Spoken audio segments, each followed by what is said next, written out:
들리세요? 예, 방금 인사드린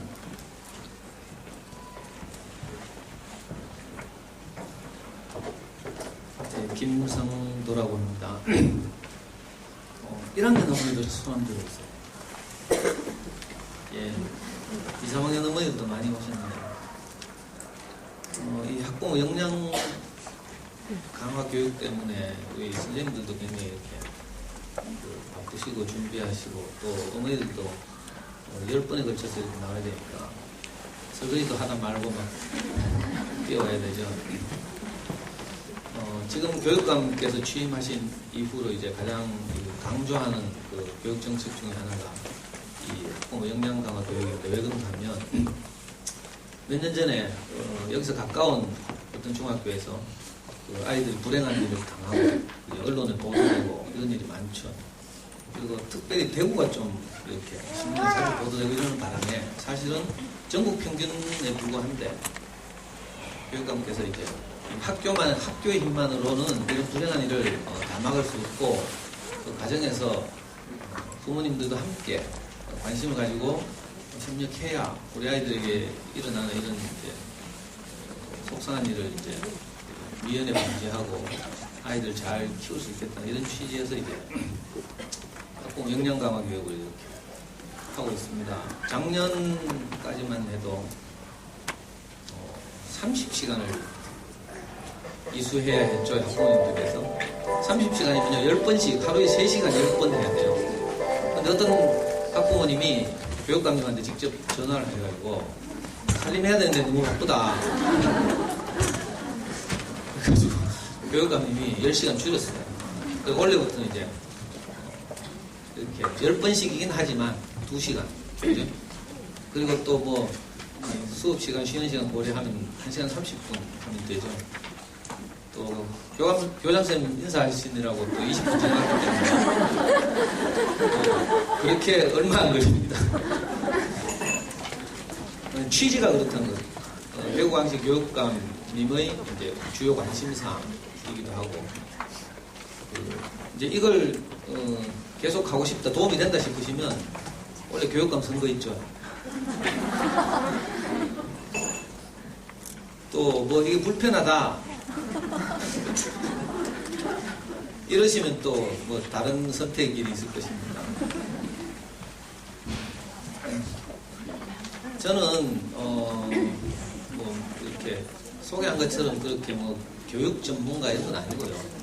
저는 대학에서 정치학을 전공하고, 정치학은 형식적으로 전공하고, 주전공은 운동권이죠. 그래서 30대 중반까지 수배와 투옥을 반복하면서 국가보안법 위반하고 뭐 이렇게 살았기 때문에 교육하고는 참 거리가 먼 그런 사람이에요. 근데 어쩌다가 저도 결혼해서 아이를 낳고 보니까 아이가 너무 소중하고, 또 저는 어릴 때 아버지가 일찍 돌아가셔서 학교를 제대로 못 다녔거든요.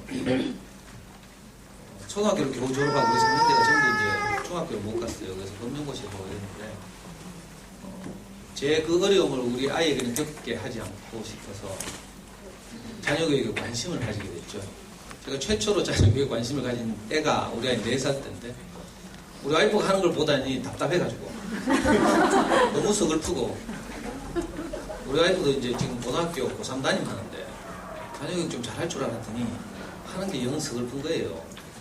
그래서 제가 밀어내고 제가 이제 나서가지고 직접 자녀교육의 세계에 입문하게 됐죠. 그때는 완전히 왕초보. 우리 어머니들은 그래도 동네 언니들 있죠. 옆라인 언니도 있고 뭐 있죠. 그거 따라 쫓아다니면서 뭐 커피 사주면서 묻고 뭐 이렇게 하면서 하면 되는데, 제가 옆라인 언니 쫓아다닐 수 있습니까? 남자한테. 그래가지고 할 수 없이 이제 맨땅에 헤딩하면서 이렇게 아이를 키웠어요. 그래서 자녀교육과 관련해서 제가 2가지를 이제 말씀드리자면, 제가 우리 애 4살 때쯤 우리 동네에 달서구 송현동에 어린이 전문서점, 대구에서는 가장 오래된 단행본 전문서점이 있거든요. 호세호치라고 하는데, 그 서점은 이제 아이와 함께 다녔죠. 약 10년을 다니고, 아이가 이제 되게 커서 더 이상 어린이 서점을 출입할 수 없게 될 때까지 그렇게 다니고, 또 그게 계기가 돼서 우리 아이가 중학교 2학년 때쯤부터는 서점에서 이제 서점에 오는 어머니들 대상으로 자녀 교육, 부모 교육을 하게 됐어요. 이게 벌써 11년째. 물론 무료 강의고요. 서점에서 제가 받은 도움과 은혜가 많기 때문에 인터넷 서점이 생기고 이러면서 이제 서점 경영이 어렵다고 해서 강의를 시작하게 된 것이 어떻게 뭐 소문이 나가지고 지금처럼 이렇게 강의를 자주 하러 다니는 이런 입장이 됐습니다. 또 하나는 우리 아이가 초등학교 3학년 때 잠수에 커가는 아이들이라는 자녀교육 포털 사이트가 생겼죠. 잠수님이나 저나 이제 그 당시에 이제 자기 아이를 키우면서 아이 키우는데 필요한 정보들을 모아가지고 각자 그 홈페이지를 가지고 있었죠. 요즘은 주로 어머니들이 개인 블로그를 많이 하시는데 그 당시에는 이제 개인 홈페이지가 유행했어요.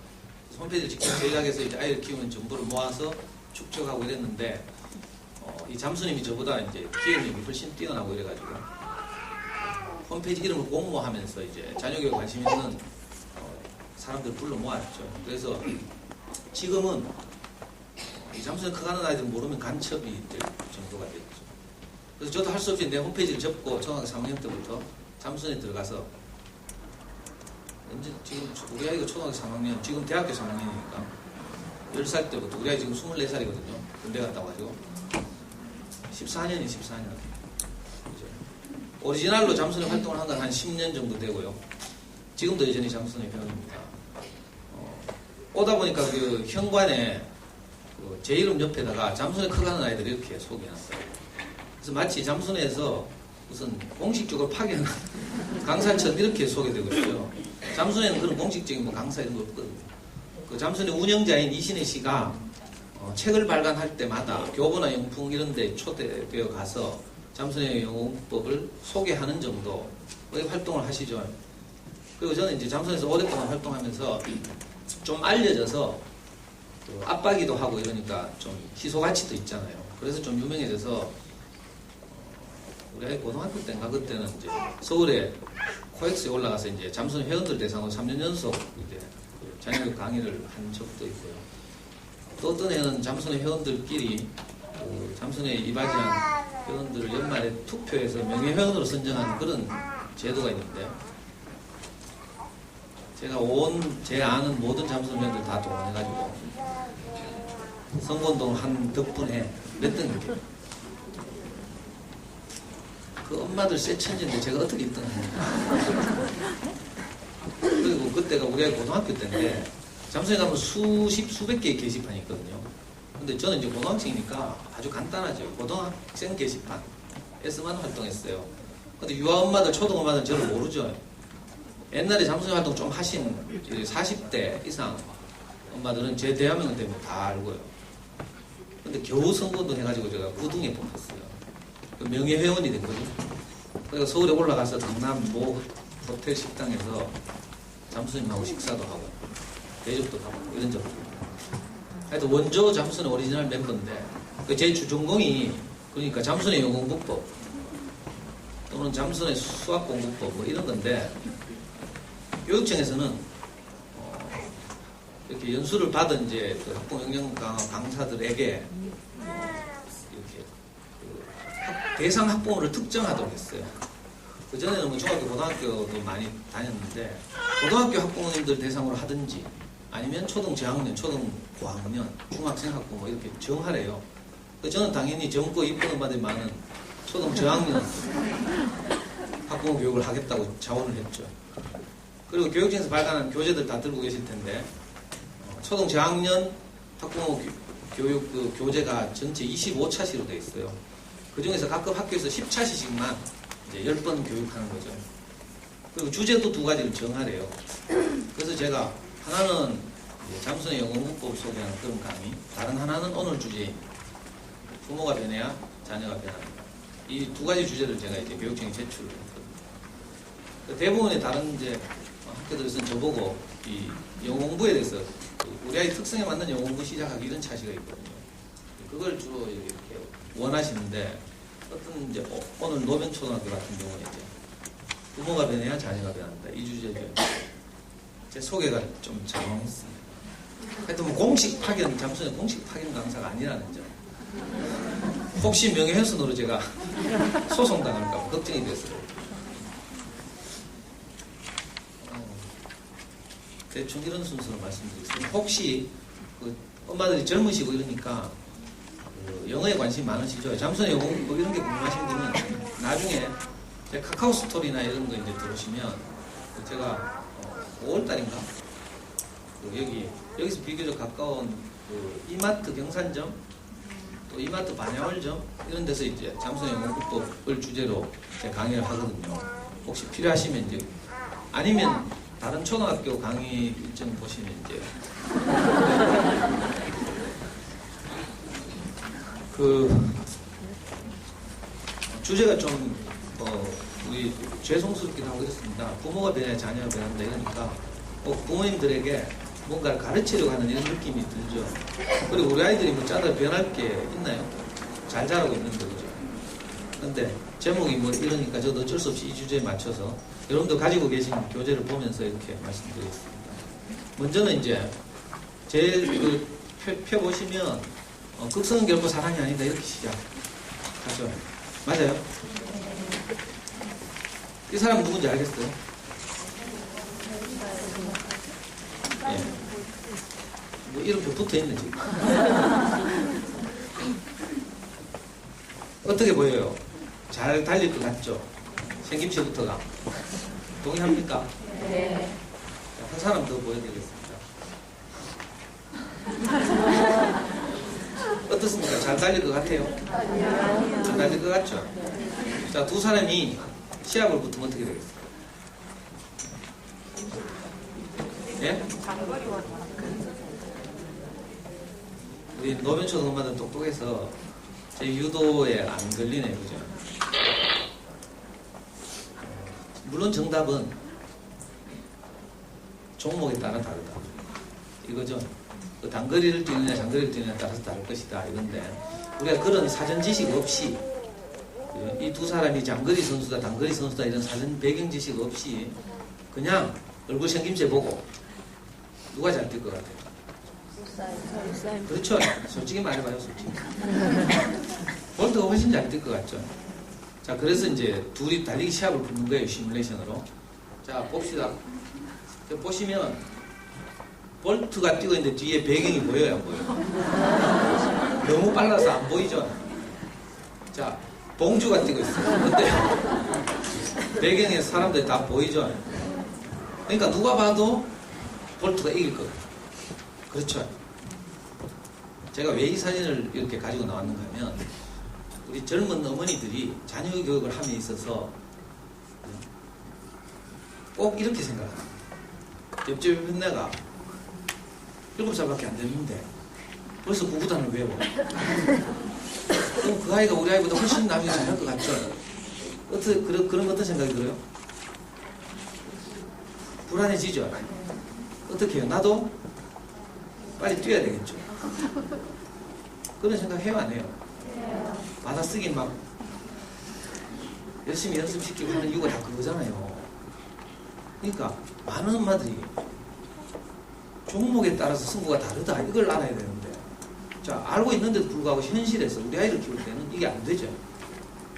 그래서 우리 아이를 키우는 것은 마치 단거리 경주하듯이 이렇게 시작하는 거예요. 자, 진짜로 붙입니다.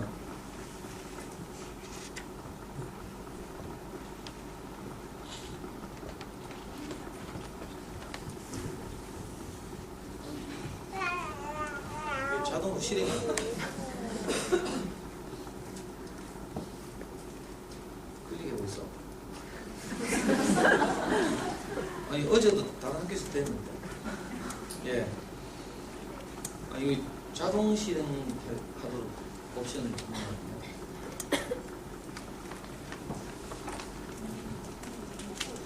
아니, 그냥 다시 보여주세요. 그냥. 전부 안 돼도 이 파일 안에 들어요. PPT 안에. 안타깝네요. 자, 이 사진은 뭔가 하면요. 볼트가 되고 왔을 때. 바로 여기서. 여기 노변 초등학교잖아요. 우리 조카도 여기 나서 제 졸업식 때 와봤는데, 요 바로 길 건너편에 경기장 있죠. 세계 육상 선수권 대회가 2011년도에 열렸습니다. 그때 우사인 볼트가 대구에 왔죠. 어떻게 됐어요? 기억나요? 단거리 경주는 출발이 너무 중요하니까 저 유명한 세계적인 스프린터도 조금이라도 빨리 출발하려고 하죠. 그러다 어떻게 됐어요? 출발 부정을 저질러서 실격했어요. 참 안타까운 일이죠. 물론 워낙 잘 뛰니까 그 후에 뭐 다른 런던 올림픽이나 이런 데서 또 우승하고 여전히 지금도 세계에서 가장 잘 뛰는 그런 단거리 선수로 우리에게 알려져 있습니다. 그런데 자, 출발이 너무 중요하다고 생각하면 실격할 확률이 굉장히 높아지는 거죠. 이봉주 동영상도 또 안 나오겠네. 이봉주 선수는요, 자기 친구인 황영조 선수가 1992년 바르셀로나 올림픽에서 금메달을 따고 그 후에 이제 한국 국가대표가 돼서 많은 대회 출전했어요. 그런데 항상 아슬아슬하게 2등 뭐 이렇게 한 거죠. 그런데 우리가 이봉주 선수에 대해 잘 모르는 기록이 있어요. 올림픽에서는 한 번도 우승을 못했는데 그 밖의 다른 대회들에서는 많은 우승을 했죠. 37번의 마라톤 대회에 출전해서 35번을 완주를 했어요. 이건 세계적인 뭐 케냐나 이런 데 있는 세계적인 마라토너들도 보통 완주 횟수가 7, 8회밖에 안 된대요. 선수 수명 동안. 이봉주는 37번 출전해서 35번 완주를 했다는 거죠.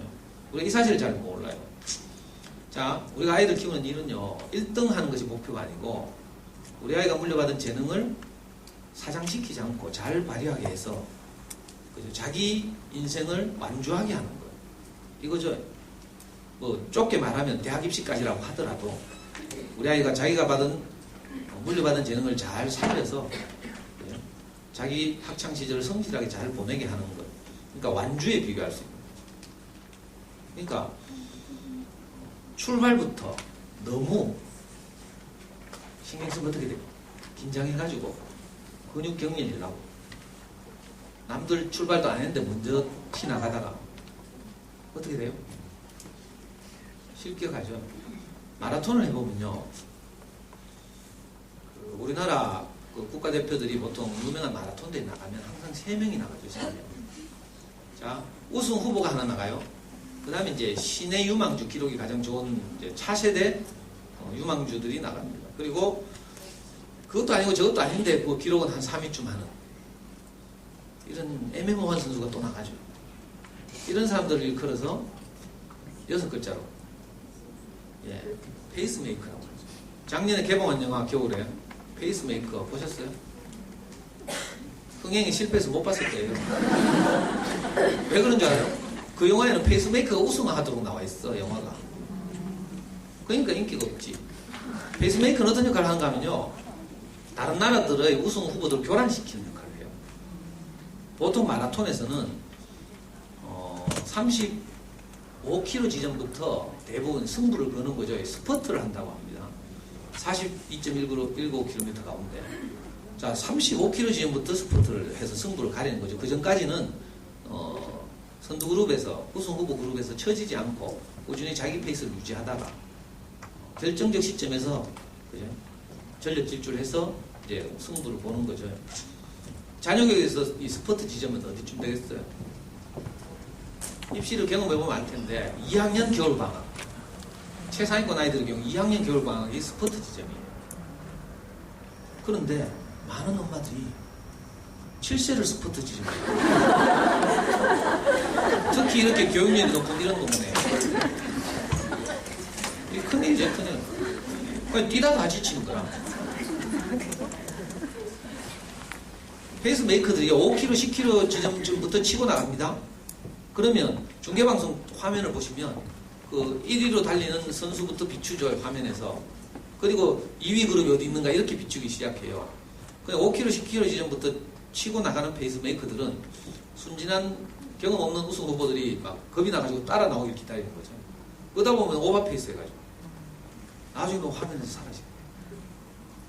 알아요? 이 초등학교 4학년 때 학교에서 날리는 애들 있어요. 피아노도 잘 치고 노래도 잘하고 영어도 잘하고 수학도 잘하고 이런 여학생들 있죠. 여학생들이 발육이 빠르니까 그리고 이런 아이들이 잘 나갈 때는 초등학교 한 5학년 되면 정교린이 부회장하고요. 자, 이러죠. 중학교 3학년 가면 없어져요. 대단히 죄송합니다만 여기는 뭐 정교린이 부회장 학년이 아니니까 안심하고 말씀드립니다. 엄마들 이런 거 잘 모르시니까 뭐가 중요한 거면 그래서 마라톤 대회 출전할 때 우선요 코스 답사부터 해요. 어디가 반환점인지 언덕은 어디쯤 있는지 바람은 어디서 어느 쪽으로 부는지 이런 걸 고려해야 되죠. 자, 자녀교육에 있어서 마찬가지예요. 우리 아이가 성장해서 어떤 과정을 거쳐서 어떻게 입시를 치르고 우리 대학과 사회가 요구하는 것은 어떤 것일지에 대해서 엄마들이 알 필요가 있죠. 이걸 모른 채로 옆집 언니 가는 대로 따라가면 어떻게 돼요? 이웃간에 불화를 조성해서 죄송합니다. 성경에 뭐 이런 말이 있어요. 소경이 소경을 인도한다. 그러니까 항상 어떻게 돼요? 마라톤에 출전하기 위해서 코스 답사를 하는 것처럼 우리 아이들의 성장 과정을 잘 이해해야 돼요. 어릴 때 엄마들이 아이들을 멋대로 키우잖아요. 이런 바 엄마들 용어로 푸시한다 하죠. 푸시. 자, 엄마 성질대로 다 하죠. 수학 문제 풀리다가 틀리면 뚜껑 열려가지고 문제집 좀 던지고 애 겁준다고 막 째가지고 쓰레기를 쳐박고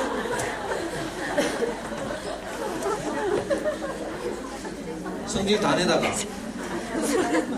잘 때쯤 되면 후회가 되죠. 그래서 애 자는데 쫓아가가지고 뺨 비비면서 울면서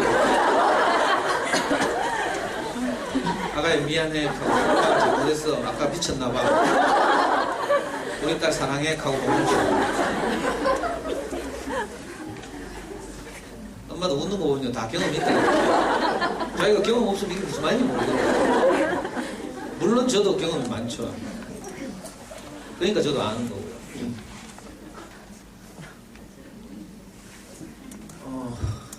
반드시 코스 답사가 필요하다. 이걸 이제 교육적으로 말하면 전략적 사고 습관이 필요하다. 이렇게 말할 수 있어요. 길게 보고 지금 내가 선택하려고 하는 그죠? 교육적 선택들이 쉽게 말하면 학습제를 하나 선택한다고 합시다. 눈높이를 할까? 뭐 싱크빅을 할까? 자, 이런 걸 선택할 때 과연 이게 우리 아이들의 장기적인 그죠? 성장에 도움이 될지 이걸 먼저 고려해야 되죠. 옆집에서 한다고 따라하면 안 돼요. 불안해서 막 옆집 한다고 다 따라하다가 옆집 망하면 우야죠. 제가 시간만 많으면요 이걸 구체적 사례를 들어서 다 말씀드릴 수 있어요. 그래서 어머니들의 이제 그 저학년 때 하셔야 될 것이 딱 3가지밖에 없어요. 전략적 사고 습관을 가지는 것의 그 기초 하에서 자, 마라톤으로 말하면 코스 답사를 하는 것을 전제로 마라토너가 완주를 하려면 제가 이거 황영조가 지금은 이제 스포츠 칼럼니스트 이런 걸로도 활동하거든요. 그래서 황영조 선수의 마라톤 동호인들을 위한 칼럼에서 제가 배운 건데 저는 마라토너들이 다리 근력만 잘 발달하면 잘 뛰는 줄 알았어요. 근데 그게 아니고 복부 근력과 팔 근력을 함께 강화시키기 위해서 하루에 1시간 30분 정도를 그 기구 이름 제가 다 잊어버렸어요. 어떤 기구를 통해서 팔은 뭐 이렇게 잡아 당기는 거 있다.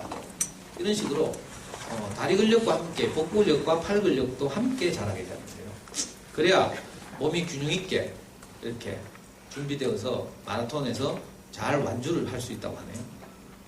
마찬가지로 우리가 아이들이 대학과 사회가 요구하는 어떤 자질을 갖추려면 어떤 걸 해야 되는가 하면 이 3가지를 해야 되죠. 우선은 책을 많이 읽어야 되고요. 동서고금을 막론하고 책 안 읽고 공부 잘하는 길은 없다 하면 좀 논리적 비약이고 유전자가 좋아야 되죠. 천재적 유전자를 가지고 태어났으면 뭐 간혹 이런 애도 있어요. 옆집에 누구는 책도 안 읽는데 공부 잘해요. 그럼 내보고 우야라고. 저한테 이런 질문 해요. 잠수에서도 그렇고 우야라고 그래요.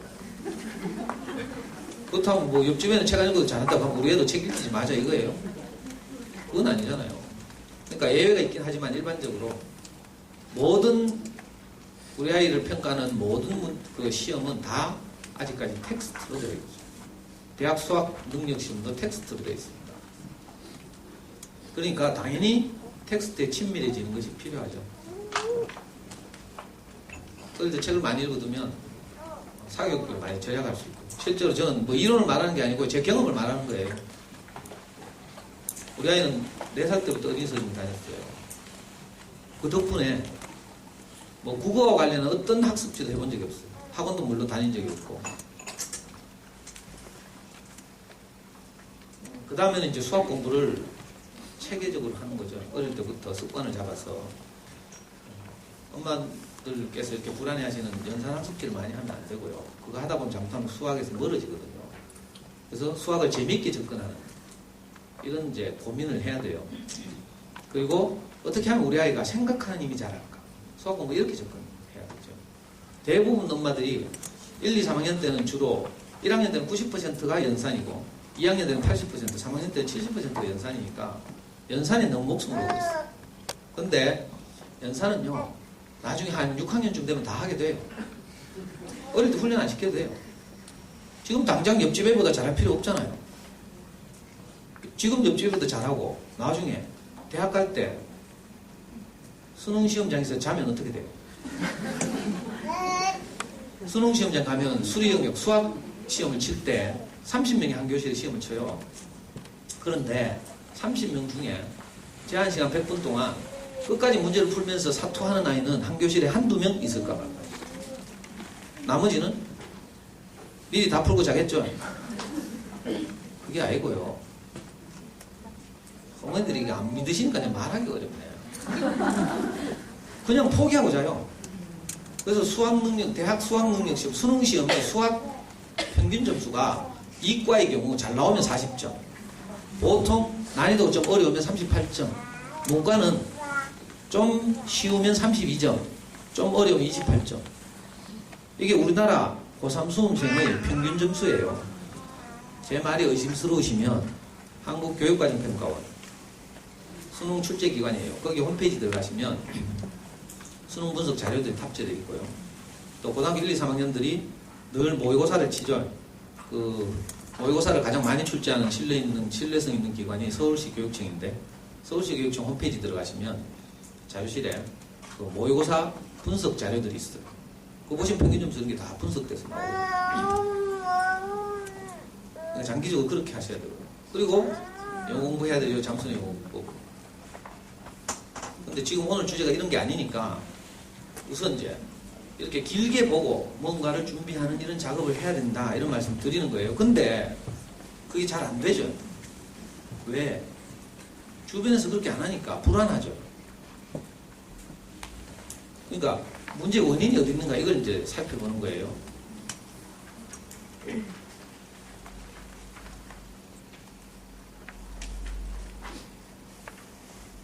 그 어머니들이 이제 아이를 키우면서 겪는 이제 상황을 이렇게 제가 3가지로 정리했습니다. 저도 이제 아이를 키우면서 항상 선택이 혼란스러운 거죠. 저는 우리 아이 5살 때 우리 아이가 커서 10년 후에 영어를 잘하려면 어떻게 해야 될까? 이런 고민을 했어요. 그러다가 제가 아는 게 없잖아요. 아버지 일찍 돌아가셔서 아버지가 저한테 뭐 그걸 한 적도 없고. 그래서 고민이 참 됐는데 어느 날 우리 동네 미장원에 갔어요. 근데 미장원 탁자 위에 앙팡이 딱 놓여 있는 거예요. 앙팡 알아요? 네. 앙팡 뒤에 보면 교육 관련 섹션이 있죠. 거기 보니까 우리 아이 영어 학원 선택하는 법 하면서 5페이지짜리인가 4페이지짜리인가 기사가 딱 났어요. 제가 그걸 딱 보고 갑자기 주인 아줌마 눈치를 딱 살피지. 그래가지고 화장실 간 사이에 제가 이게 해서는 안 될 범죄를 저질렀어요. 타인의 재물 손괴죄. 그걸 째가지고 절도도 되네, 절도. 4페이지 째가지고 집에 가지고 왔잖아요. 그래가지고 그걸 탐독했어요. 그랬더니 아이들은 어리니까 통학 거리가 길어서는 안 된다. 뭐 이것부터 시작해서 쭉 나오더라고요. 제가 그 지침에 입각해서 이거 실화예요. 대구 시내에 있는 유명한 소위 요즘 말하면 영유죠, 영유. 범물동에 그 당시에 매직월드라고 있었어요. 지금도 있는지 모르겠는데 거기 우리 손잡고 갔잖아요. 가니까 한 교실은 공항, 한 교실은 약국, 한 교실은 학교 이런 식으로 막 만들어 놓고 원어민이 막 거기서 막 애들하고 막 대화하고 놀고 막 하는 거야. 와. 근데 그때 돈은 얼마더라? 우리 집 형편에 도저히 못 보내겠어요. 저는 남구 대명동 그 슬럼가에 살았는데 그리고 너무 멀고 통학버스도 안 보내줘요. 우리 촌동네. 그래가지고 할 수 없이 저쪽에 가서 성서에 키즈클럽이라고 지금도 있다니. 키즈클럽 가니까 교실마다 이거 카메라가 설치돼가지고요. 학부모들이 로비에서 소파에 앉아가지고 대기하면서 대형 모니터로 우리 아이 교실에서 원어민들하고 노는 걸 막 그대로 보여주는 거야, 실시간으로. 그러니까 뭐 교실 창문 너머로 막 훔쳐보고 이런 거 아닌데, 와, 진짜 보내고 싶더라고요. 근데 그것도 차라리 우리 동네 안 보내죠. 돈도 비싸고. 그래가지고 좀, 그래도 좀 우리 동네에서 좀 가깝고 이런 데 찾았는데, 딩딩당이다. 딩딩당 대구 본점이 그 당시에는 효성타운 옆에 있었어요. 봉동동. 지금 수성구가 있죠. 딩딩당 가보니까 효성타운 바로 옆에 2차선 도로가 있어요. 그 바로 길가에 빌딩이 있어. 근데 옛날 빌딩이라 가지고 계단이 너무 가팔라요. 우리 애 거 다니다 널쩍가지고 다치겠다. 그래 못 보내요.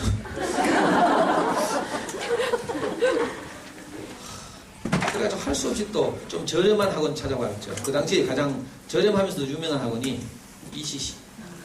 ECC 봉덕점 가니까 한 달에 15만원 내라. 근데 거기는 언제 좀 싸구려틱하고. 그래서 고민 끝에 제가 우리 집사람한테 부탁을 했어요. 당시에 우리 집사람은 중학교 교사였는데 당신 학교 가서 영어로 전교 1등에서 10등 한 애들 교무실로 불러라. 그래가지고 뭐 했는지 물어봐라 했어. 그리고 우리 집사람이 진짜 순진하게 제 말 듣고 물어봤더니 10명 중에 7명 윤수생을 했다네.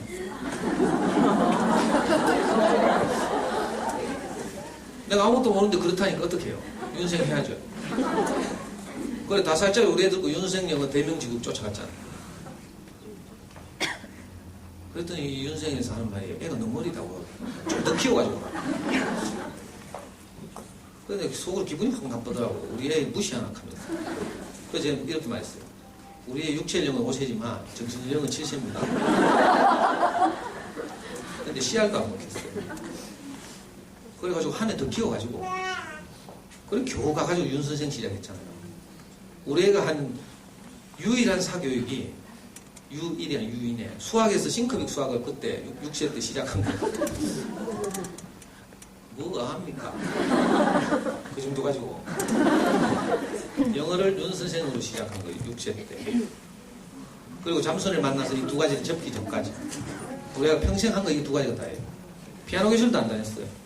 우리 아버는 피아노 배워야 된다고 다니지 하더라고. 삼성카드인가 보면 막 아빠가 피아노 치고 아내가 옆에서 노래 부르고 그거 됩니까? 피아노만 칠 줄 안다고 돼요? 인생의 풍요를 위해서라면 모르지만 제가 우리 와이프한테 이렇게 말했어요. 피아노가 그래 중요하면 초등학교 교과과정에 왜 피아노가 없노? 그냥 음악 아이가. 그러니까 피아노 학원도 안 보내고요. 이제 고집세게 생겼죠. 하여튼 그런 과정을 거쳤는데 이런 거 선택할 때 얼마나 제가 혼란스러운지 모르겠어요. 여러분도 아마 그러실 거예요. 뭐 하나 하려고 하면 이거 해가 될까? 남들은 뭐 어디 저기 범어동 가면 뭐 어디 뒷골목에 오피스텔에서 하는 고액과에 있다는데 우리는 뭐 이 동네 아파트 공부방 보내가 될까? 뭐 이런 생각 들죠.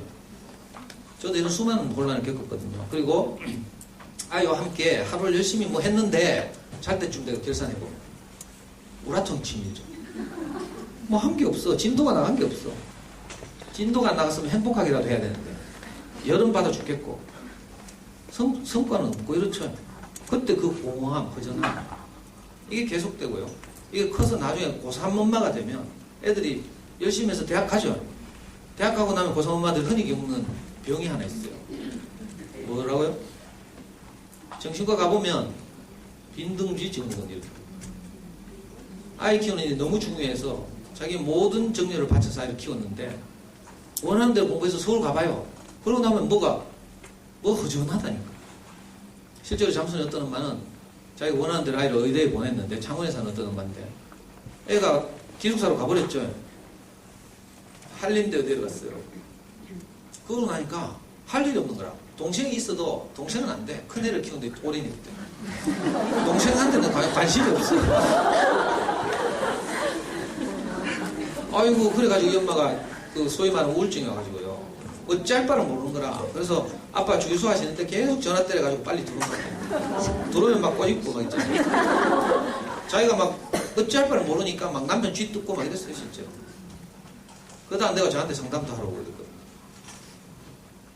그래서 정신과 가보니까 남편이 도저히 못 견뎌가지고 이 어머니를 데리고 병원에 가보니까 이른바 빈둥지 증후군이에요. 새가 알을 부화시켜가지고 모이를 막 주고 이러죠. 그 새끼가 날개에 힘이 생기면 어떻게 돼요? 둥지를 떠나서 날아가서 독립해버려요. 그럼 진짜 허무하죠. 뭔가 내가 만족하고 행복할 것이라고 생각해서 우리 장남을 또는 장녀를 이렇게 최선을 다해서 키웠는데 막상 키우고 나니까 그 만족하는 게 없어. 입시 치러서 학교 갈 때 잠깐이고 그 대부분은 원하는데 못 가죠. 저도 원하는데 못 보냈어요. 저는 우리 아이를 항상 내가 어릴 때 검정고시하고 공장에 다니면서 공부를 했기 때문에 제 꿈이 항상 서울법대 가는 거였거든요.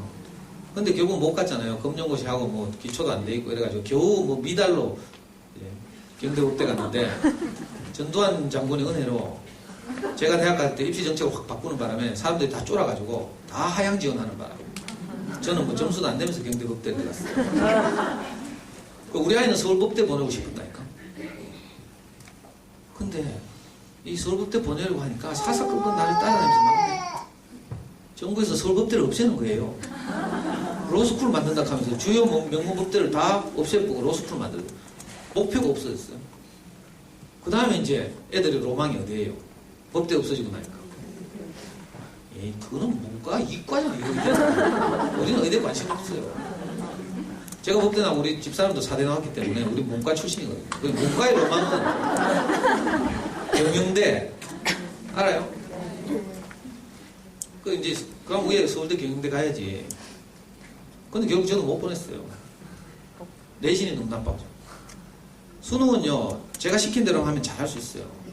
실제로 우리 아이는 전국에서 한 200등 정도 했는데 200등 상위 0.0 하여튼 0.1% 근데 내신이 너무 나빠가지고 지금 연세대 경영 다니고 있어요.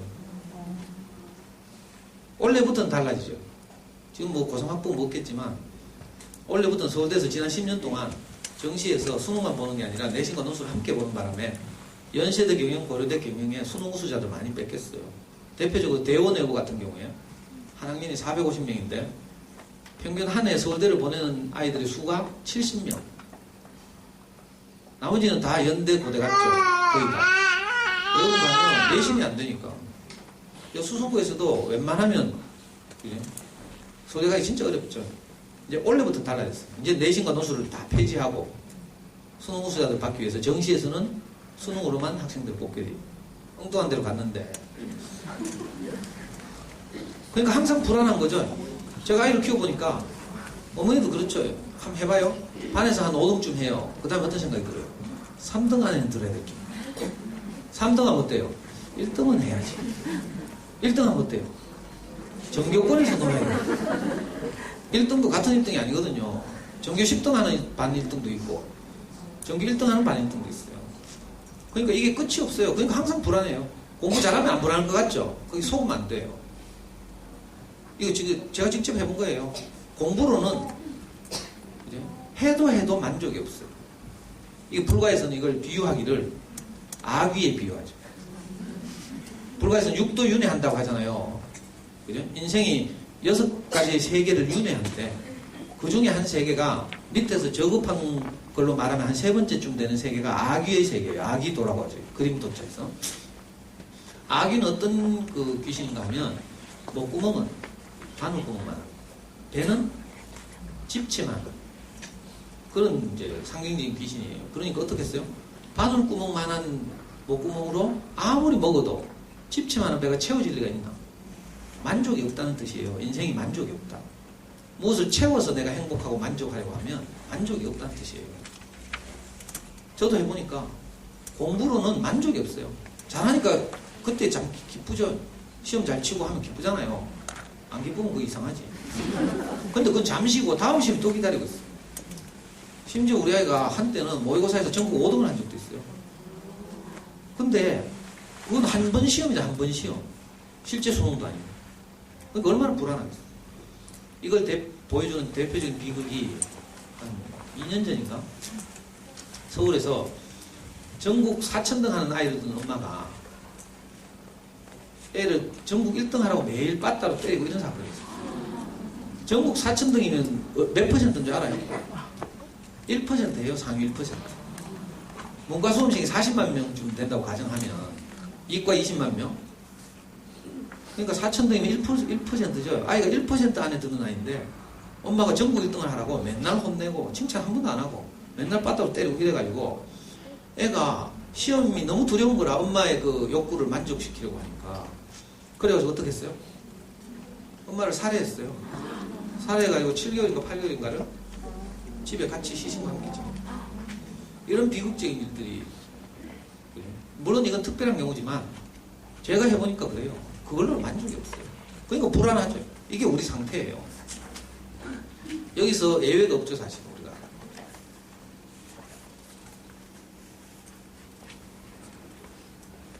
왜 이런 문제가 생겼을까? 왜? 혼란스럽고 뭘 선택하려고 하면 혼란스럽고 또 시간 빠지게 했는데 남는 게 없고 또 항상 불안하고 그죠? 불안한 건 왜 불안한가요? 보이지 않아서 그래요. 밤길에 고속도로 운전을 해보면 알 수 있는데 낮 운전하고 전혀 다르죠. 속도는 빨리 달리는데 주변 지형지물들이 내 눈에 잘 안 들어와요. 그래서 앞차의 그 미등만 보고 달리죠. 고속도로에서. 아빠들 운전 잘하시는 아빠들 보면 고속도로나 국도를 밤길로 달릴 때는 항상 어떻게 해야 되는가 하면 앞에 가는 차를 따라가야 돼요. 앞에 가는 차에 양쪽 등이 있잖아요. 미등. 그걸 보고 이제 도로 사정을 파악하고 달리는 거죠. 앞차가 없으면 진짜 두렵기도 하고 그랬죠. 마찬가지로 우리가 아이를 키운다는 일이 미래가 보이지 않으니까 늘 불안하고 막막하고 그랬죠. 그래서 사년제 대학 나오고 진짜 엘리트 엄마들이 할아버지들한테 점 보러 가죠. 경주에 가면 미대 입시를 전문으로 하는 점쟁이 할아버지가 있어요. 거기 가면 홍대 앞에 무슨 미술학원 보내라고까지 지정까지 해준다니까. 요즘 뜨는 학원 또 유명한 점집은 진주에 있대. 경남 진주에. 똑똑한 엄마들 그런 거 왜 안 하는지 몰라. 알아가 갔다 왔다고 또 저한테 보고까지 해요.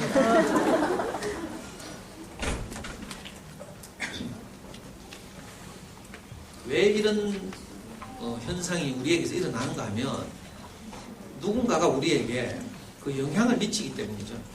누군가가 우리에게 어떤 씨를 뿌리는 거예요. 그 누군지 몰라. 근데 예를 들어서 우리나라로 말하면 교육적으로 가장 선진화된 지역에서부터 어떤 유행, 이데올로기 이런 것들이 생산되죠. 그렇게 해서 이것들이 퍼져요. 대치동에서 이런 이데올로기 생산됩니다. 아이들의 코스, 영유부터 시작해서 사립유치원, 특목고, 명문대 뭐 이런 식으로 그래야 잘 살 것 같지만 이렇게 이런 이데올로기가 생산되고 또 유포되죠. 엄마들 연속극 좋아하시는데요. 연속극 쳐다보면요. 거기서도 우리한테 무슨 씨를 뿌린다니까. 연속극 주인공들 보면 전부 잘생겼고요. 직업 좋고 대부분. 그렇죠? 그냥 성형은 해야 되는 거 아이가 이 생각이 저절로 들죠. 코는 높여야지 뭐. 자, 자녀교육에 있어서 대치동에서부터 이런 이데올로기가 생산돼요. 외국에 초등학교 5학년만 되면 2년 동안 보내는 것이 한때 유행이었죠. 잠순의 영어문법 이게 나오기 전만 해도 대치동에서부터 좀 잘 사는 동네는 다 5학년 되면 2년 동안 외국 보냈어요.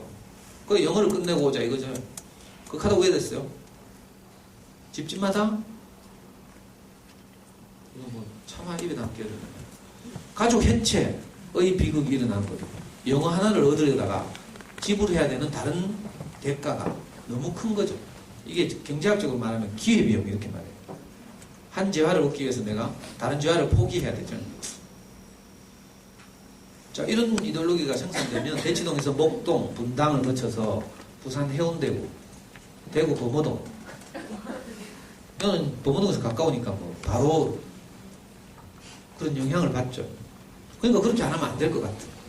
저는 촌동네 살아가지고 수성구에서 아발론 들어오면요. 제가 사는 동네 올라가면 3년 있어야 돼요. 처음에 아발론 수성구에 생겨가지고 막 현수막 걸고 마케팅하고 막 이럴 때 제가 주목해서 봤잖아요. 그 전까지만 해도 뭐 청담 계속 하고 그러죠. 요즘도 아발론 있어요. CJ는 안 들어오지? CJ하고 보고동은 좀 뭔가? 한생활권이죠. 만천동 뭐 이래가. 그러니까 이런 데 생산된 이데올로기가 우리한테 계속 유포되기 때문에 우리가 불안해지는 거라. 그렇게 안 하면 안 될 것 같아요. 요즘 어떤 엄마도 우리 동네 촌동네라 가지고 미국 캐나다 막 보내고 이런 거 뭐 기러기 아빠 되고 뭐 이런 거 있죠. 애들은 또 외국의 선진 그 환경에서 살다 오면요. 우리나라 교육에 적응하기 진짜 어려워요. 그런 폐해도 있고 가족 해체 또 너무 어린 아이에게 그 닥치는 문화적 충격 이런 것 때문에 영어 하나 얻으려고 갔다가 큰 시급하고 돌아오기도 하고 이러죠. 그러니까 무조건 불안하다고 따라하다 보면 어떤 일이 벌어지는가 하면 이 집처럼 보여요. 화면이 너무 흐리다. 엄마가 지금 애 막 혼내고 있죠. 아까 그 사천등 한다는 애 엄마처럼. 요 보면 여기 시험지 있어요. 성적표. 보여요? 지금 2등하고 왔는데 엄마가 회초리 들고 때리잖아요. 이게 남의 집 이야기가 아니죠. 우리 집 이야기예요. 우리 집 이야기. 해보니까 만족이 없어요.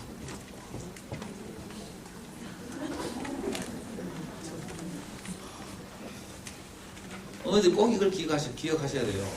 우리가 아이들 키우는 일은 왜 하는 건가 하면요. 이유는 다 다를 수 있어요. 좋은 대학 보내고 싶어서, 좋은 직장 갖게 하려고, 장가 잘 가게 하려고. 근데 근본적으로 우리 마음 깊은 곳에는 뭐가 있어요? 이 아이가 자라서 행복했으면 좋겠다. 이거거든요. 그렇죠? 행복했으면 좋겠죠. 어떻게 하든지. 근데 행복은 공부 잘해야 오는 거 아닐까? 또는 돈이 많아야 오는 게 아닐까? 자꾸 이렇게 생각하는 거예요. 비과학적으로. 그래서 오늘 주제가 부모가 변해야 아이들이 잘 자란다거든요. 안 그러면 우리가 변하지 않으면 우리가 그 대가를 다 지불받게 돼요. 어릴 때 우리가 멋대로 하죠? 행패 부리고 막 발로 차고 저처럼.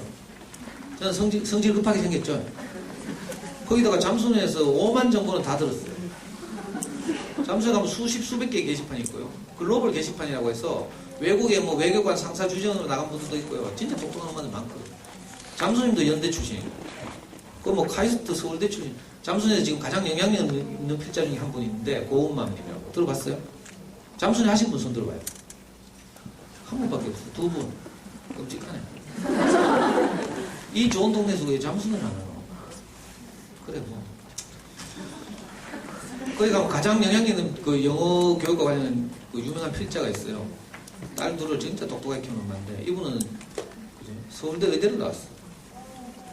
그런 분들이 그 얼마나 똑똑하겠어요. 거기서 막 생산하는 교육 정보를 촌동네 달서구 남구 대명동 살던 제가 모니터에서 마우스만 깔락거리면 다 할 수 있어요.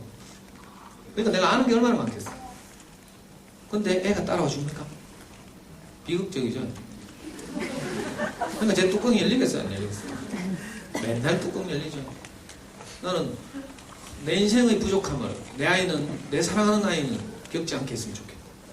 이렇게 좋은 마음으로 시작해요. 하는데 결과는 애 울리고 아빠 죽었으면 좋겠다고 생각했어요.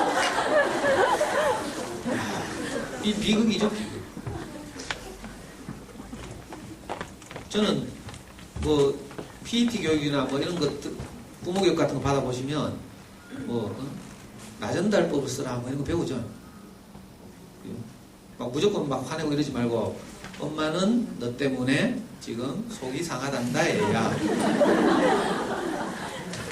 지랄하고 있다. 죽었다 깨어나도 저는 그게 안 돼요. 바로 이 새끼가 하면서 막 발로 차고 머리 쥐박고 집중 안 할래 하고. 아 너무 미안하잖아요. 그래가지고 수학 문제 풀 때 애가 문제 풀고 나서 내가 바로 채점하니까 바로 손이 올라가더라. 그 다음에 내가 너무 미안하니까 회개도 한두 번 있죠. 그래가지고 이제 그 다음에 애 자고 나서 채점했잖아요. 조금 덜 하더라고. 근데 저는 어릴 때 이제 아이한테 이제 심화 문제집 한 번을 풀렸는데 문제 해결 길잡이라는 초등학교 때 하루에 4문제씩만 풀게 했어요. 왜냐면 그런 이제 좀 어려운 문제를 다루면서 생각하는 힘이 자라라고 생각을 충분히 하라고 4문제를 풀게 했는데 하루는 4문제를 다 틀린 거야. 어떻게 했겠어? 자는 놈 발로 차고 깨워가지고 찬물로 세수한 다음에 오답 처리하라고. 아이고. 그러니까 내 애한테 얼마나 미안하겠어.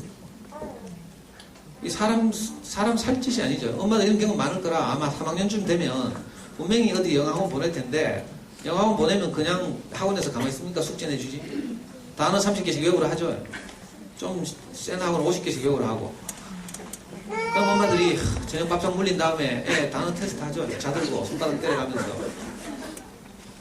그럼 뭐 애는 뭐 쫄아가지고 엄마 무서워가지고 막 울고 있고 엄마는 뚜껑 열려가지고 울뻘거 해가지고 자들고 있고.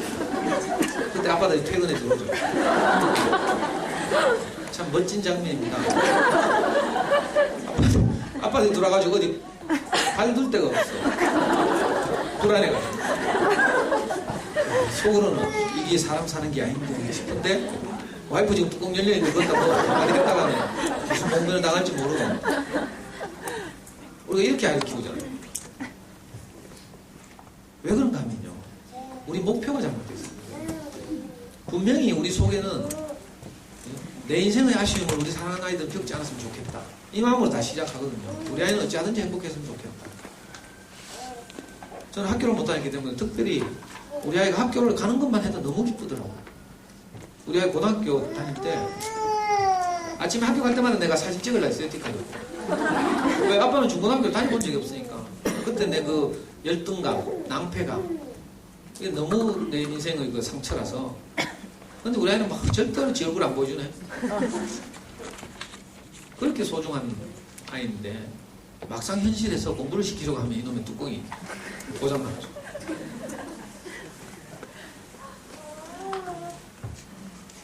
근데 나중에 알고 보니까 내 목표가 잘못되어 있는 거예요. 내 분명히 깊은 내 내면을 들여다보면 이 아이가 행복했으면 하는 것인데 표면적으로는 공부를 잘했으면 이렇게 됩니다. 공부를 잘해야 행복하다, 이게 있으니까.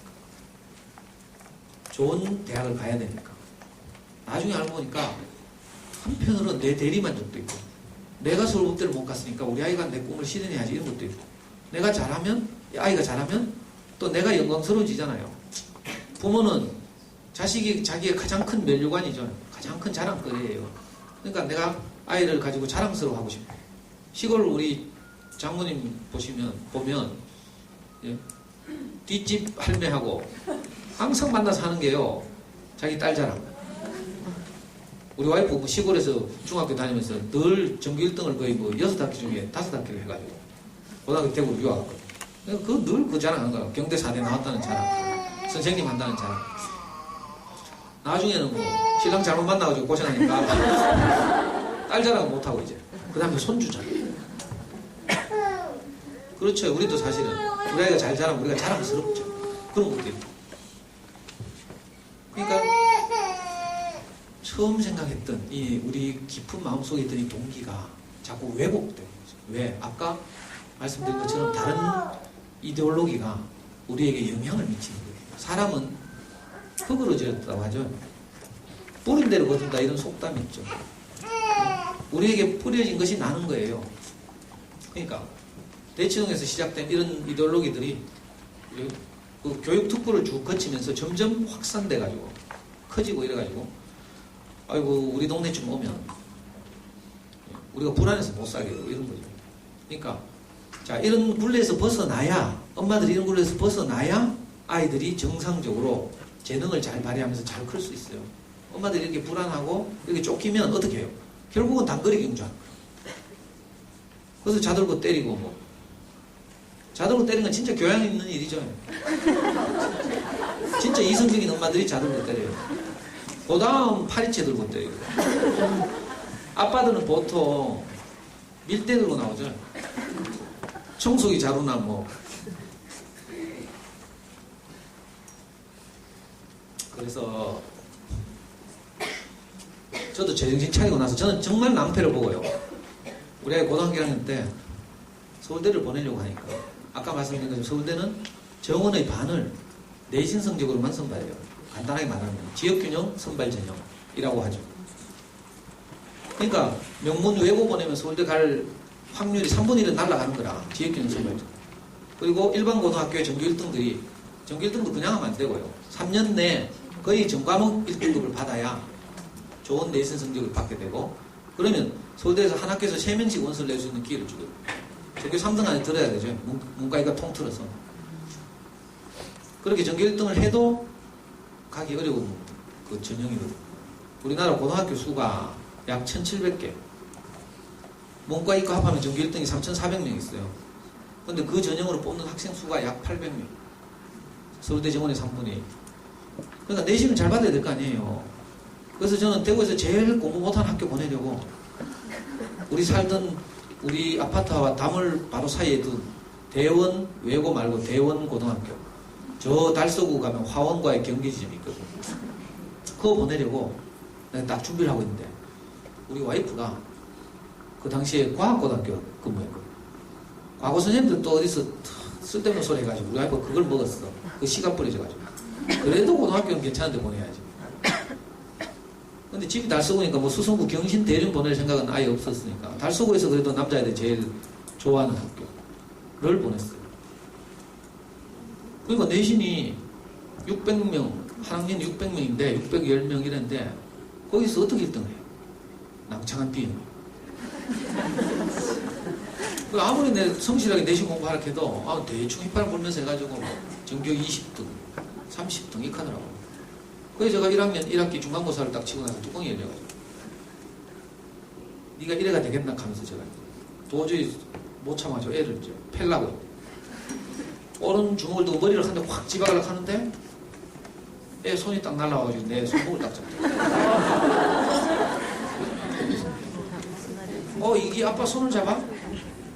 하면서 왼손을 들고 또 한 대 치려고 하니까 애 오른손이 딱 나타나더니 제 왼손목을 딱 잡고 저를 제압하더라고. 그러니까 내가 손목을 빼려고 막 발버둥을 치니까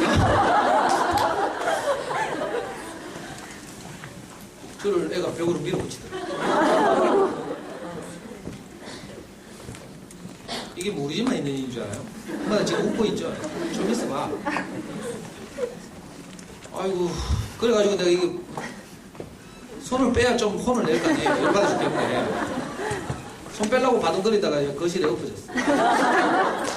쓰러지니까 아빠가 지금 이성을 잃고 가니까 애가 막 울면서 아빠 제발 이러지 마. 아빠 제발 이러지 말고 정신 차려 하면서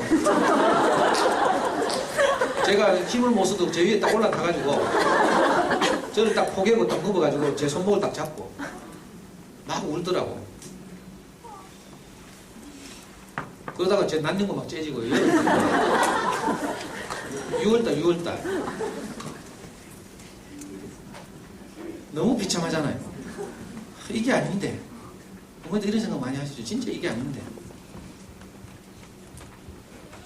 그래가지고 제가 너무 비참하고 아이한테 미안하고 이래가지고 제가 막 그 자리에서 애 끌어안고 막 통곡을 하면서 울었어요. 우리 아파트가 떠나가도록 울었어요. 울부짖었어요. 너무 미안해요. 나도 너무 비참하고 내 사랑하는 아이한테 내가 이렇게밖에 할 수 없다는 사실 너무. 근데 우리 와이프는 그 장면을 보더니 막 돌아다니면서 창문을 닫았더라고요.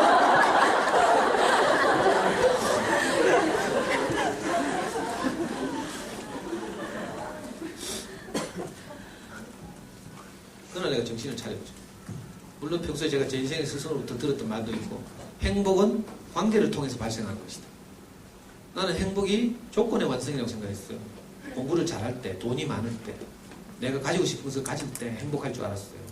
근데 그때 오는 것은 잠시 오는 기쁨이었지 지속적인 것이 아니었어요. 내가 아이하고 사이가 나쁘니까 제일 불행한 거야. 제일 비참하고 지옥이 따로 없어요. 성경에서 지옥이라는 말을 쓰죠. 지옥이란 말의 원어가 뭔가 게헨나라는 단어인데, 이 게헨나라는 단어는요, 예루살렘 외곽에 쓰레기 소각장이었어요. 동물들의 시체, 고양이나 개들의 시체, 쓰레기들을 거기다 다 버리거든요. 예루살렘 남쪽에. 그러면 쓰레기를 소각하잖아요. 한 2000년 전이니까.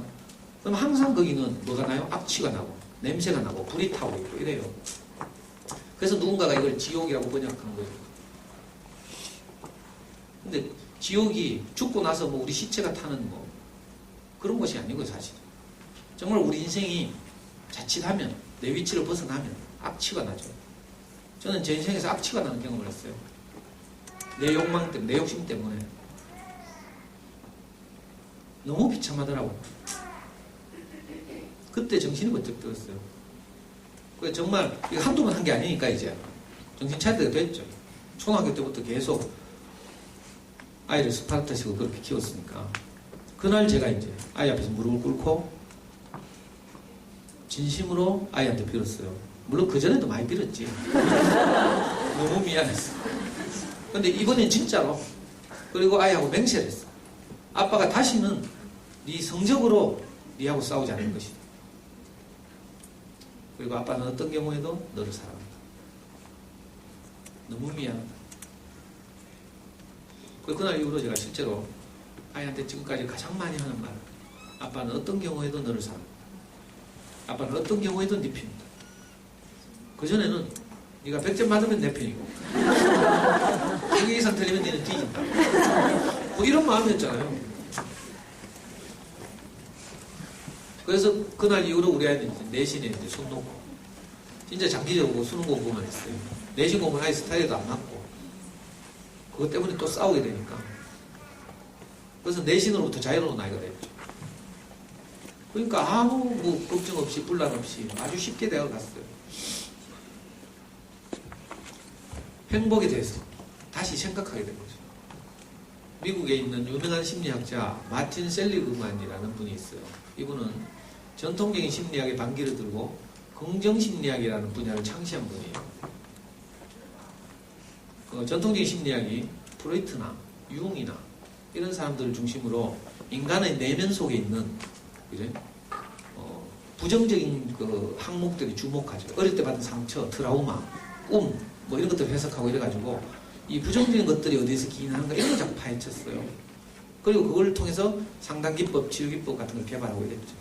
근데 이 마틴 셀리그만이라는 분은 미국의 심리학자 총회에서 그렇게 제안을 했어요. 우리가 너무 심리학자들이 인간의 부정적인 정서에만 주목해왔다. 지금부터는 인간의 긍정적인 면에 좀 주목해보자. 그렇게 해서 미국에서부터 긍정심리학이라는 새로운 심리학의 분야를 창시해냈죠. 그리고 이 긍정심리학이 우리나라에도 영향을 미쳐서 지금 서울시 교육감 하시는 문용민 교육감님이 긍정심리학의 우리나라 대가시죠.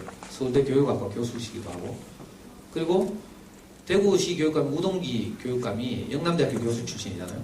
이분이 또 그 영향을 받아가지고 대구 학부모 교육을 하고 이러는데 대구 교육의 지표를 대구 행복교육이라고 이렇게 잡았어요. 이 마틴 셀리그만이 주장한 것이 뭔가 하면 우리 보고 행복에 대해서 다시 정의하자 이렇게 제안을 했어요. 행복에 대해서 다시 정의하자. 그전까지 우리는 행복이 물질적 조건의 집합 또는 환경의 변화 이런 것이라고 생각했는데 막상 살아보니까 그렇지 않더라는 거죠.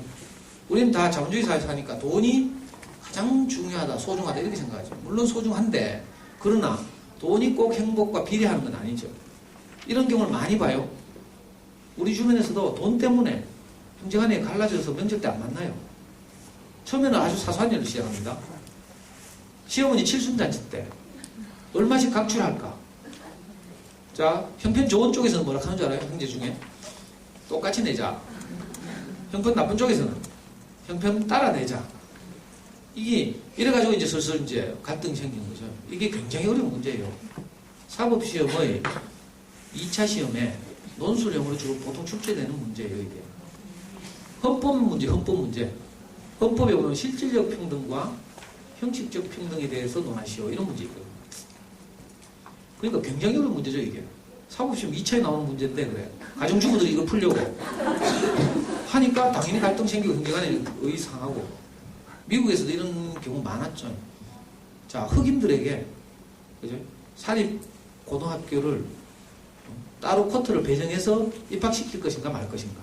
소수자를 배려할 것인가 말 것인가. 이런 문제를 가지고, 그죠? 많은 소송들이 있었어요. 여성 참정권을 가지고도 그랬고요. 굉장히 어려운 문제죠. 그러니까, 칠순에 똑같이 낼래, 형편대로 낼래.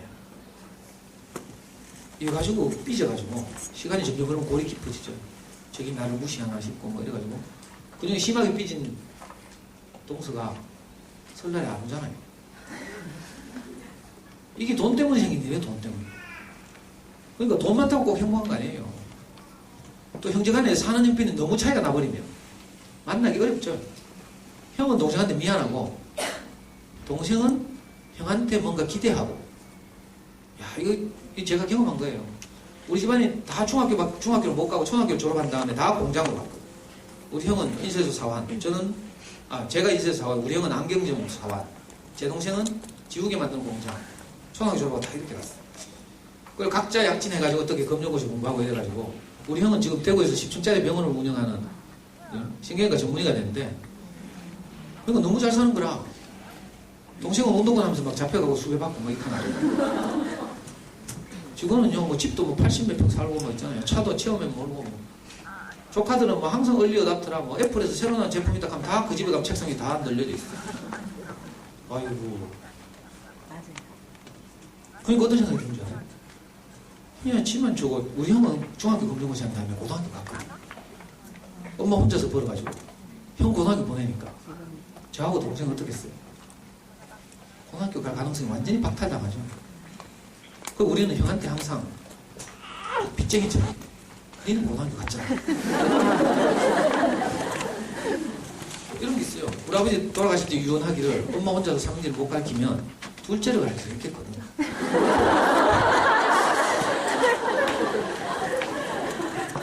저는 그 말 듣고 야 내가 형보다 훨씬 똑똑해서 그런 줄 알았어요.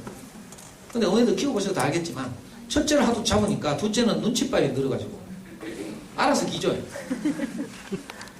우리 아버지가 이제 병 걸려서 돌아가시고 제 초등학교 1학년 때 돌아가셨는데 자기 인생에 한이 있을 거 아니에요. 그러니까 저녁마다 형 불러다가 밥상 펴놓고 초등학교 1학년 때부터 형한테 공부를 시킵니다. 제가 지금도 기억이 나요.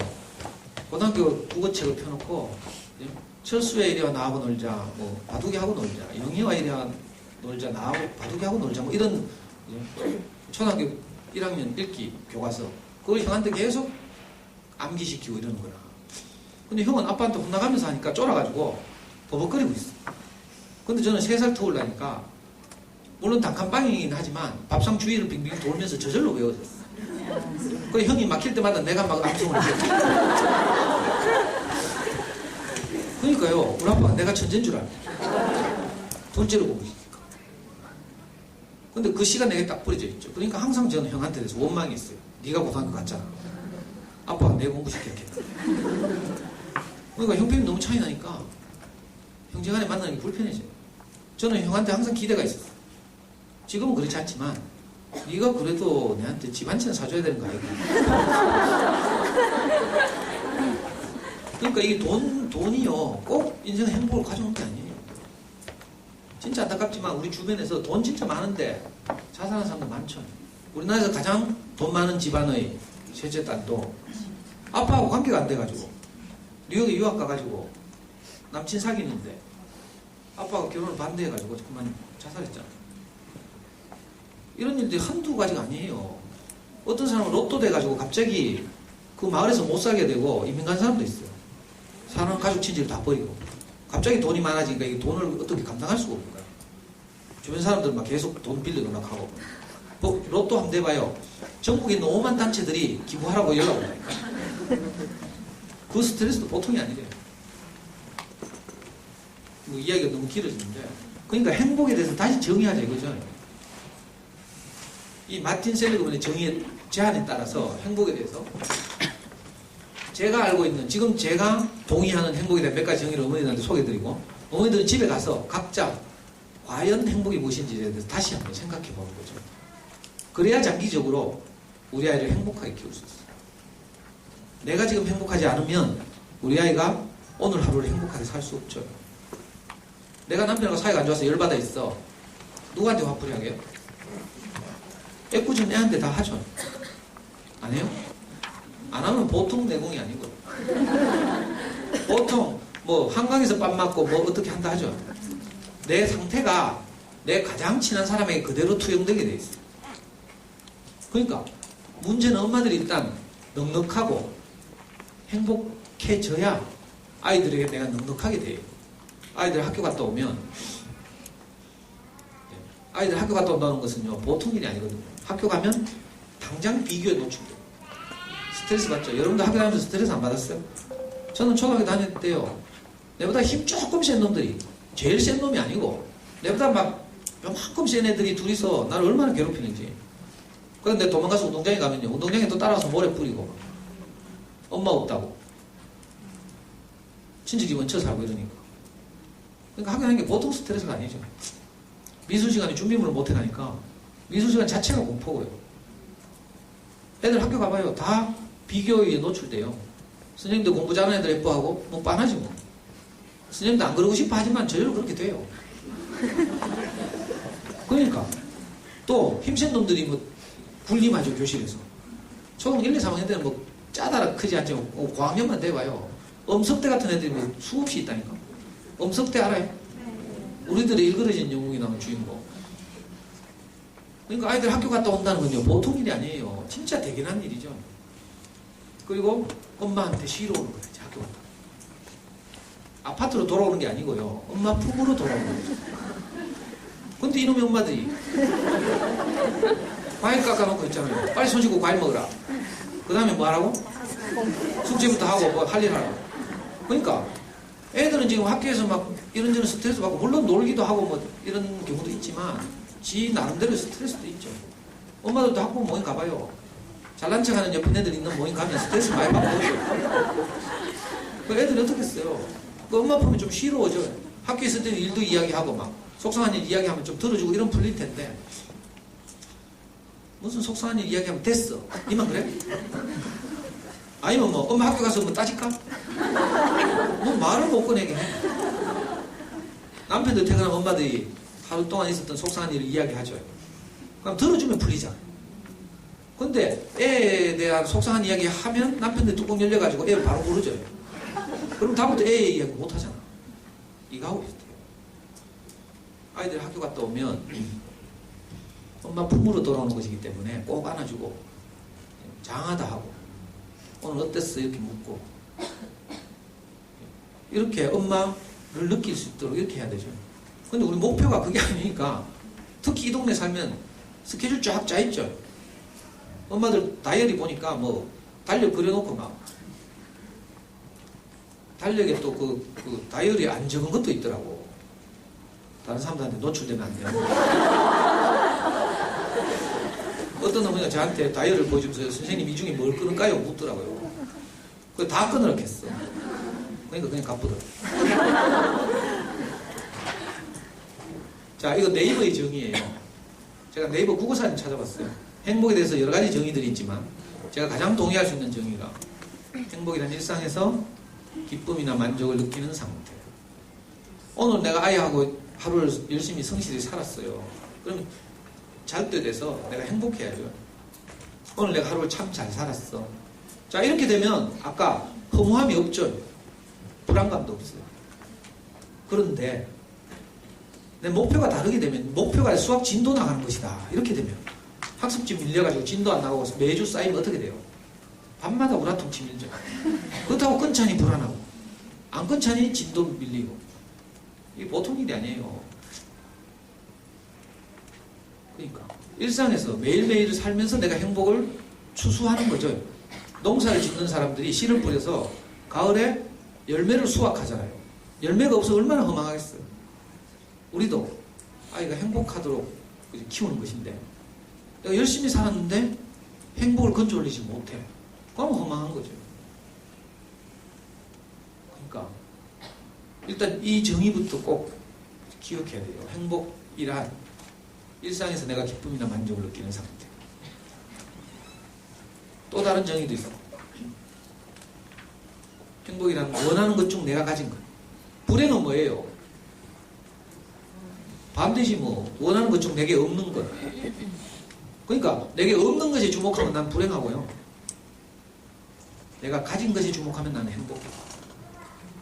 어떤 심리학자가 이렇게 말했어요. 아침마다 우리 앞에는 두 개의 문이 열려있다. 부정의 문과 긍정의 문. 내가 부정의 문을 열고 들어가면 모든 것이 부정적이죠. 긍정의 문을 열고 들어가면 모든 것이 감사하게 돼요. 우리 아이가 자, 행복은 당연한 것을 놀라운 것으로 여깁니다. 오늘 학교 갔어요, 애들? 이게 놀라운 일이에요. 경이로운 일이에요, 경이로운 일. 저도 지금도 있지 않아요? 우리 아이 초등학교 1학년 처음 들어갔을 때. 처음에 한 보름은 제가 데리고 다녔어요. 엄마 출근하고 나니까. 근데 학교에서 그다음부터 오지 말래. 근데 내가 불안하잖아요.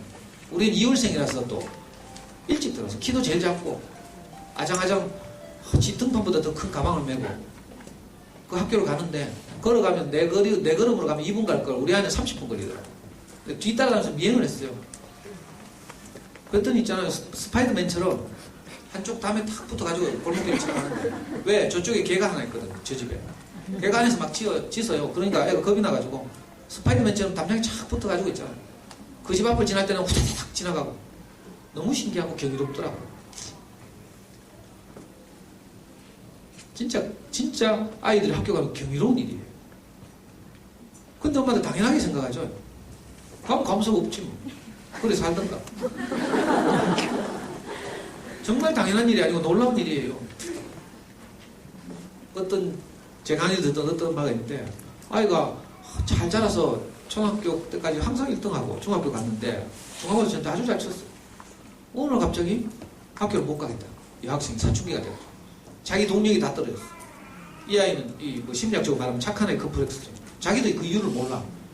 너무 엄마 마음에 드는 아이로 그렇게 자기 욕구를 누르고 살았기 때문에 에너지가 다 바닥난 거죠. 학교에 교육관계 특별한 일이 없어요. 공부도 잘해요. 근데 오늘 학교를 못 가겠다. 그래가지고 이 엄마가 너무 안타까워가지고요. 설득해서 보냈어요. 또 한 3일 다니더니 또 못 가겠다. 현관에서 신발을 신고 나가다가 갑자기 애가 털푸덕 주저앉았어. 그래서 엄마가 막 울면서 등짝을 때리면서 학교는 가야지. 근데 애가 못 가겠다.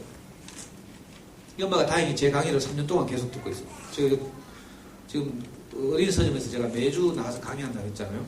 그 강의를 이제 우리 카페 자료실에서 mp3를 받아서 3년을 듣고 있던 엄마인데. 그러니까 강의 생각이 났겠죠. 아이를 살리자는 생각. 아이부터 살리자는 생각. 그래가지고 그 강요를 안 하고 다행히 저한테 전화를 했어. 그때 만약 밀어붙였더라면 더군중한 뭐 그런 사례 나는 거지. 가다가 어디 올라가서 뛰내리거나 이러면 어떡해요. 근데 다행히 엄마가 막 울면서 저한테 전화가 왔어요. 너무 속상하니까. 그 소중한 나이가 학교를 안 가겠다고. 그래가지고 아이부터 살리자고 제가 제안을 했어요. 그래서 집에서 쉬게 해라. 학교 안 가도 괜찮다. 난 중고등학교도 하나도 안 다녔다. 학교 다니는 엄마는 꼭 학교 다 가야 되는 줄 알아. 그 진짜로 학교 안 가고 며칠 쉬다가 애가 마음이 좀 안정되고 난 다음에 전학을 시켰잖아요. 전학을 하면 학교 다닐까 싶어서. 전학을 했어도 못 가더라고. 그래서 결국 중학교 2학년 때인가 1학년 말에 자퇴를 했어요.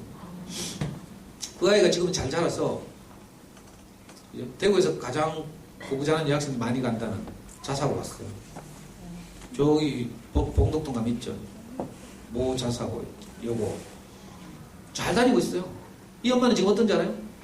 애 공부와 상관이 없어. 애가 학교 가는 것만으로도 너무 대견하고 기쁜 거야. 그 기쁨을 그죠? 늘 우리 카페에서 이야기하고 있어요. 그러니까 누구에게는 당연한 일이 누구에게는 정말 경이로운 일이 되는 거라. 근데 그 누구가 꼭 남이 될 필요 없잖아요. 우리 아이도 이 학교 간다는 게 보통 일이 아니에요. 이 별난 동네에서 노변대백 사시는 분들 있어요? 없어요? 노변 대백에서 얘기 안 오나?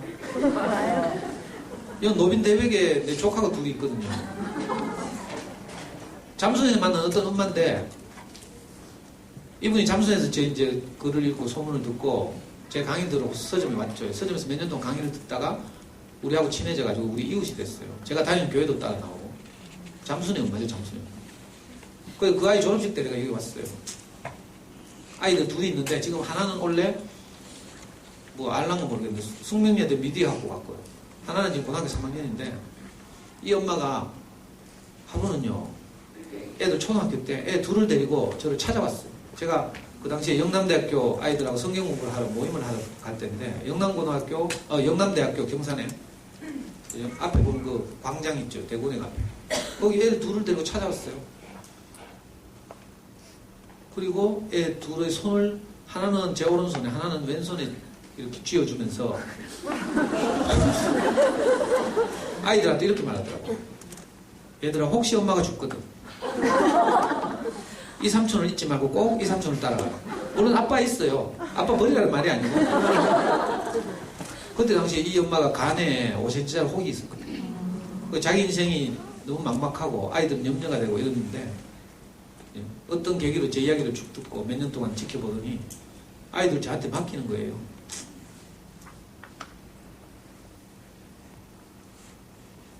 그러니까 이 엄마에게는 그 아이들이 너무 사랑스럽고 기특한 거죠. 아기를 낳았는데 큰 딸인데 눈에 있잖아요. 여기 몽고 반점이 이렇게 있었어요. 아주 두텁게. 이 동네 아이는 거 혹시 알 수도 있어요.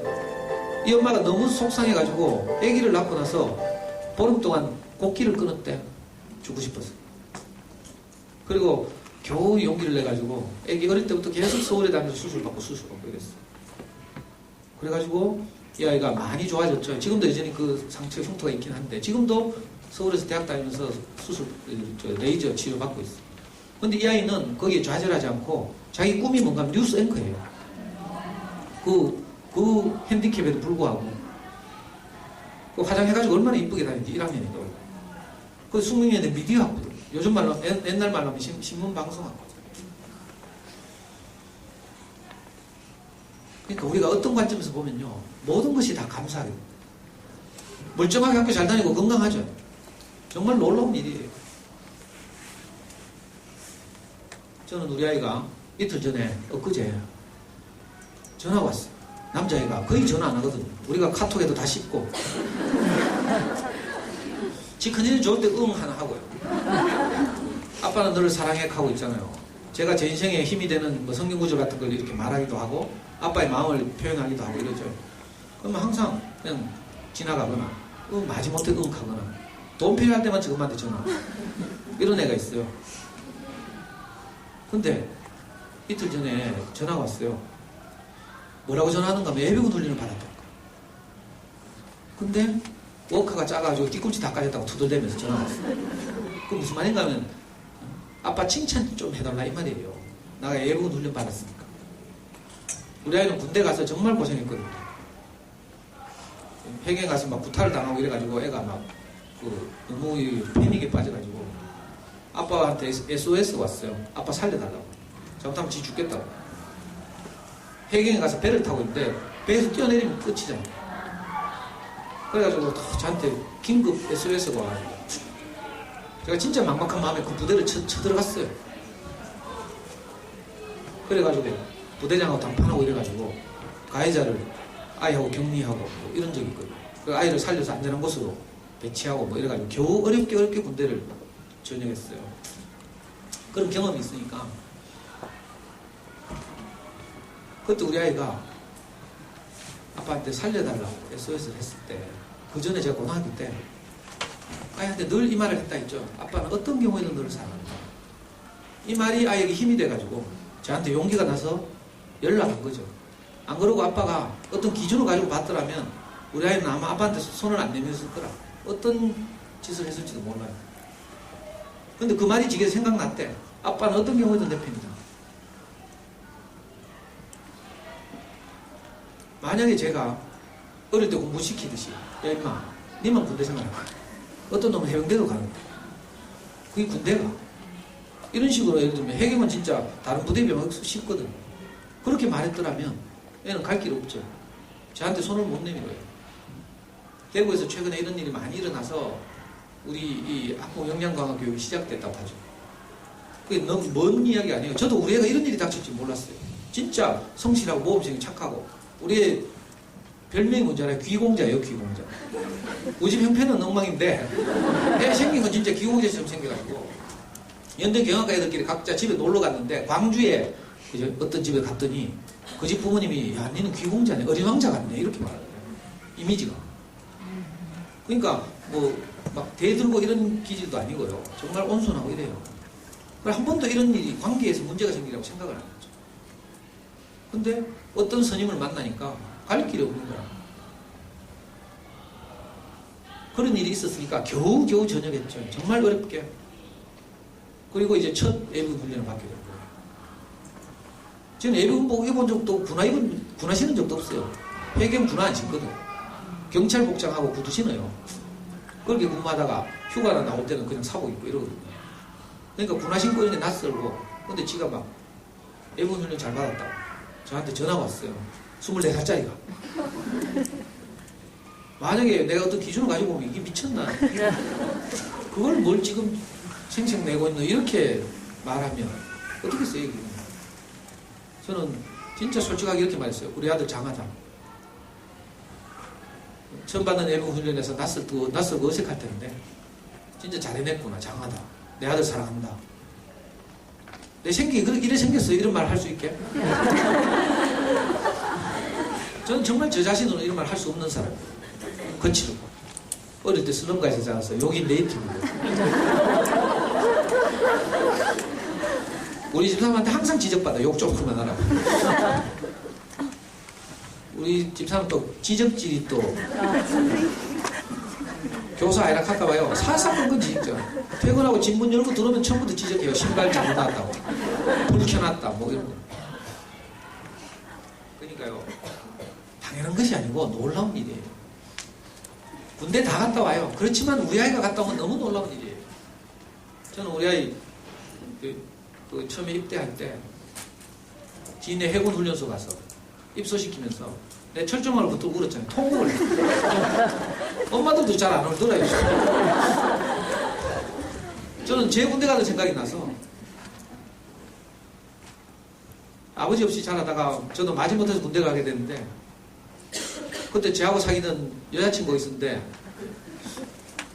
송별하러 나오지 마라 하니까 이게 진짜 안 나오더라고요. 근데 우리 어머니도 나오지 마라 했는데 우리 어머니는 나와서 우리 어머니 그때 우리 형제도 키운다고 서문시장 지하에 가면 김밥하고 약밥 파는 그런 식당들이 쭉 있죠. 서문시장 지하 상가에. 거기서 주급 얼마를 받으면서 이제 김밥 만들고 이런 거 했어요. 근데 못난 아들이 군대 간다고 대구 신흥농장에 모여서 줄 서서 이제 기차 타고 대구역 가는데 그 신흥농장 앞에 나왔더라니까. 그래가지고 따라오면서 대구역까지 따라오면서 손수건으로 울면서 제가 아이를 군대 보내보니까 아이가 군대 가는 것도 참 서운한 일이지만 그제서야 우리 어머니가 어떤 마음으로 나를 보냈는지 이걸 이제 알겠는 거예요. 우리 이렇게 아이를 키우면서 이제 우리 부모님께서 우리를 어떻게 사랑했는지 미루어서 조금씩 알아가자. 그러면서 철드는 거죠, 사실. 그러니까 우리가 아이를 사랑하면서 사랑할수록 우리 부모님이 우리를 어떻게 사랑했는지를 알게 돼요. 진짜 놀라운 일이죠.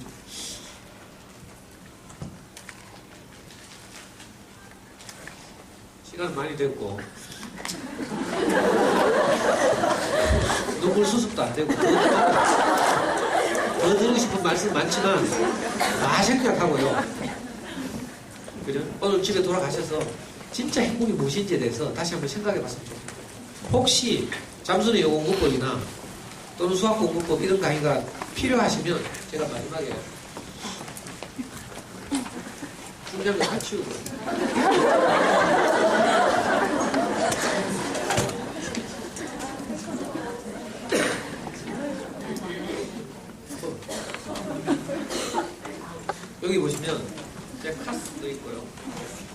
제가 이렇게 제 모든 강의를 올려두는 다음 카페도 있어요. 제 전화번호도 있습니다. 혹시 필요하시면. 지금 저는 달구송에는 어디에서 좀 호세호치에서 올해 1학기는 수학 공부법을 강의하고 있어요. 7월 초까지. 그 영어 공부법이 궁금하시면 제 카카오 스토리 들어오시거나 하면 아니면 카페 들어오시면 제 강의 일정표가 있거든요. 그것도 귀찮다 이러신 분은 유튜브 검색하시면 제 강의가 지난 강의들이 유튜브에 올라와 있어요. 잠순회라고 검색하시면 잠순회에서 공식적으로 뭐 강의 올리는 그런 게 없거든요.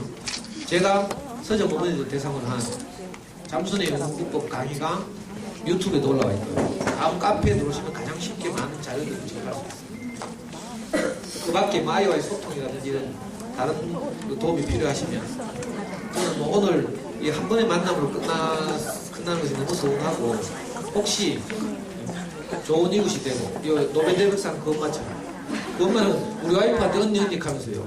전화마다 우리 집에 놀러 오네요. 전혀 모르는 사람인데 잠순에 이럴 때는 또 그런 좋은 이웃들이 많아져서 우리 집에 반찬도 좀 사들고 이랬으면 좋겠어요. 하여튼 잘 들어주시고 같이 웃고 같이 공감해 주시고 해서 너무 감사합니다. 같이